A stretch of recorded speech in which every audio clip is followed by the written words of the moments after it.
Markazda Balotelli shu yerdan zarba va gol! Voy.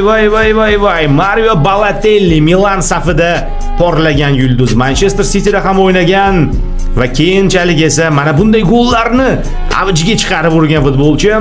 Afsuski hozir o'sha yulduzlik kasali sababli oldingi darajasida emas. Hozir esa jarima zarbasidan ham mana bunday super gollar urgan. Yana bir uzatma, Balotelli zarba, endi pastki burchakka urilgan golni ko'ryapmiz. Why always me? Nega faqat men deyapti. Balotelli mana shunaqangi o'ziga xos bir yulduzlik kasali bor edi Balotellida va mana shu sababli ham uning keyinchalik o'yinini yo'qotilganligini ko'ryapmiz. Futbolda shunaqa xarakter ham muhim ahamiyatga ega.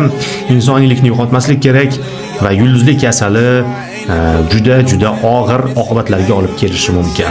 O'z vaqtida shunaqangi gollar urgan futbolchi hozir qayerda degan savol hammada bo'lishi tabiiy.